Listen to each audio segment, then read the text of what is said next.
Hey guys, this is Pixel Fiend Tech here, and last night Xbox announced their new Xbox One.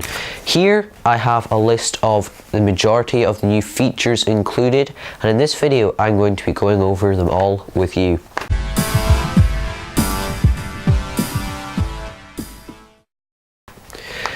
Okay, so there are many different hardware and software changes in this, so I'm going to go over all the specs and features in this video. So first, here we have the name. So it's not called the Xbox 720, it's not called the Xbox Fusion, it's not called the Xbox 3, it's the Xbox One.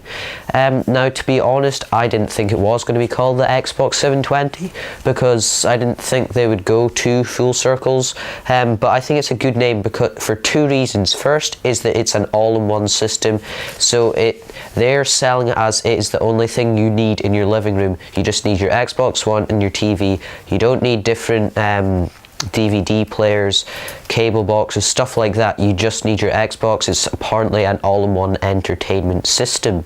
The second is you have the first Xbox, okay? But it was just called the Xbox. You then have the 360, so you're at 1, you go round in a circle, you're back at 1. So it's kind of like going right round to the start again, which I think is a pretty cool name. But to be honest, the name does not matter, does it? They could have called it anything, they still probably would have got just as much sales.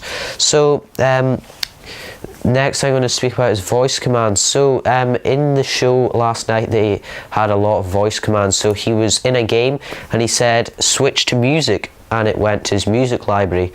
And then a Skype call came in and he said answer call.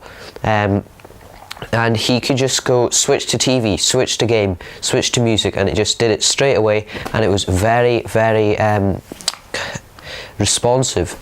Next thing I'm going to speak about is the new snap feature. So basically, if you hold your hands like that, grab in and put them together, then the screen will kind of push in to, so say on my screen here, this part here would be Internet Explorer, and then this part here would be your main game or movie or whatever.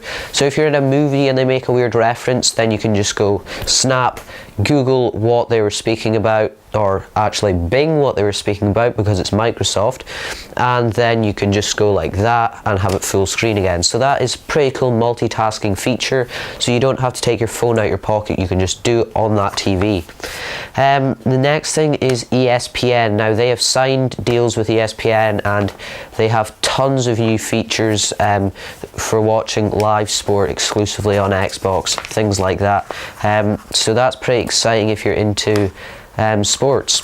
Next is NFL. So still another sports related topic. So basically they showed this cool feature where a guy was watching a game and then it popped up saying say LeBron James or something has just scored. So it kind of pops up saying you've got an extra 5 points in your fantasy league, and then you can access your fantasy league team, your stats, things like that. That is another cool feature. Next up is a TV guide. Now I think it was a bit confusing because a lot of people would have thought that it was like Xbox TV or something, but it's not really. It's just Xbox goes over the top of your TV. So for example, if you have a Sky box, then you'll see Sky channels on your Xbox, but if you don't, then you won't. So you can go Xbox show guide and it will be a TV guide in the style of the Xbox layout. So that is another cool feature. It means that you don't have to take out cables or switch your inputs, anything like that, because they're kind of built in together. So you'll probably, if you own an Xbox One, you'll probably never use your original TV guide, which is, I suppose, a cool feature. And of course you can switch channels with voice commands, which I personally probably wouldn't do, but I think it would be handy for a lot of people. Next, I'm going to go over some of the internal hardware. So first of all, we have 8 gigabytes of RAM, we have USB 3, we have a Blu-ray drive, finally. So PlayStation has been famous for their Blu-ray drive, and a lot of people just bought a PlayStation as a DVD player.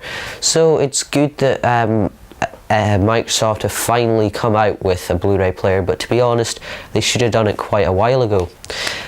We have an 8-core GPU, which is pretty good. We then have a 500 gigabyte hard drive. Now, they didn't state if it was solid state or not, but 500 gig is still an okay amount. You also have 3 operating systems, which is quite confusing. You have a Windows kernel, then your Xbox, and then an operating system that switches between the both. So I'm not too sure what all this means, but it's a feature that I'm sure I will be happy to use if I get the Xbox. Next up is Kinect. Now this, the Kinect 2, it's a different shape, but I'll speak about the design later. So basically Kinect will come with every single console. So whether you want it or not, you will get a Kinect when you buy the Xbox One. You do not have to go to a store, pay an extra £100 to get your Kinect. It just comes with it. It has a new 1080p camera, and it can even track your heartbeat. So it has a, very good motion sensors, and they showed a guy doing all this stuff, and it tracked his wrist movements and all his joints and stuff, which it didn't do in the last one. So it'll just have better tracking capabilities. So next up, we're on to page 2 of my list. So we're going to speak about the controller. So they said there's 40 changes about this controller. So higher quality buttons, smaller battery pack. You won't have like AA batteries. You will charge it through a cable, I think, I believe. Wireless, obviously. If it wasn't wireless, that would just be stupid. So that, yeah, there was a lot of different changes in the controller. Xbox Live. So Xbox Live sadly is still paid. That is probably the biggest downside of Xbox that I see, that you have to pay for the online. Though the online, in my opinion, is better than the PlayStation Online. Though I would still much rather it was free, considering you're paying a fair amount for the console itself. Now, Xbox Live experience should improve a lot. There will be a lot less waiting and stuff like that. Currently, Xbox Live has 15,000 servers. Now, that sounds like a lot, but they've just boosted that up to 300,000 for the Xbox One. So that's like 20 times the amount of servers. That's a pretty good change, so you will see things happening a lot faster there. But they didn't actually speak about the always online, you know, the whole Adam Orthgate, how Adam Orth got sacked from Microsoft after his Twitter comments. They never mentioned the always online. So that is something I want to stay tuned for, because that is quite a big deal to a lot of people.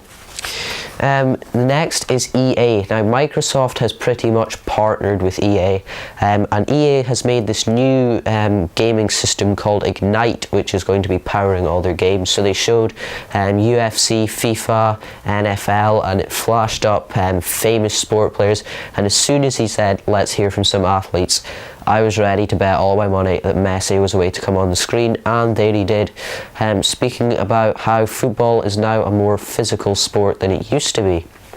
Now, a rather big thing for me is Ultimate Team on FIFA. Now, if you don't play FIFA, then this obviously isn't going to affect you, but a whole lot of people do play FIFA, and Ultimate Team will now only be available on the Xbox. So if you buy a PlayStation 4, you will be able to get FIFA, but you won't be able to get all the features, so you will not be able to play Ultimate Team. That is a big thing to some people it isn't, and to be honest, I think that will gain Xbox a lot of sales. Next up, we have Forza 5. Now, they showed some footage of it. They didn't show any actual gameplay, like people playing it. They just showed some graphic stuff, and it did look pretty cool. So I would be excited to try that out. They said that at E3 they will be announcing 15 titles that are exclusive to the Xbox, and 8 of them will be brand new that we have never seen before. Now, these will all be exclusive to Xbox, so they will not be available for PlayStation, Wii U, any of that stuff. Then we had a rather odd thing, I thought, the Halo TV series. I honestly don't know what it's going to be about. Steven Spielberg is involved. They interviewed him on the big screens, and yeah, if you like Halo, then maybe you'll want to watch the Halo TV series. Next up, we had Call of Duty Ghost. I actually talked about this in my last rumours video, so that just shows you some of my information does come true. So, Call of Duty Ghost, they showed stuff like you have a dog that works with you, things like that. It's just going to be another Call of Duty.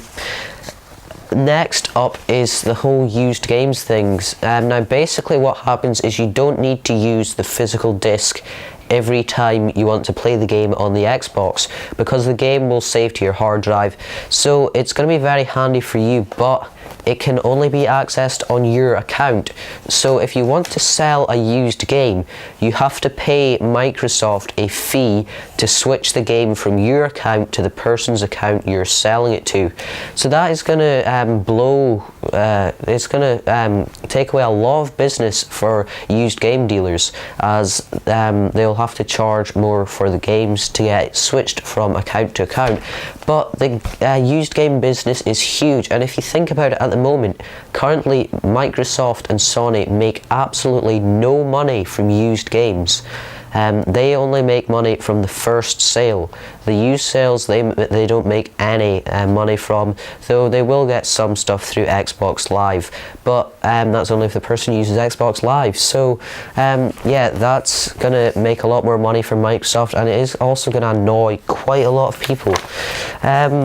Next up on my list, we have no backwards compatibility. So if you have a huge game collection for your Xbox 360, you're going to have to sell them, or if you want to keep your Xbox, you will not be able to play these games on the Xbox One. So, you know, it will annoy a lot of people who have very large game collections. I can see why Microsoft did that. They're going to make more money.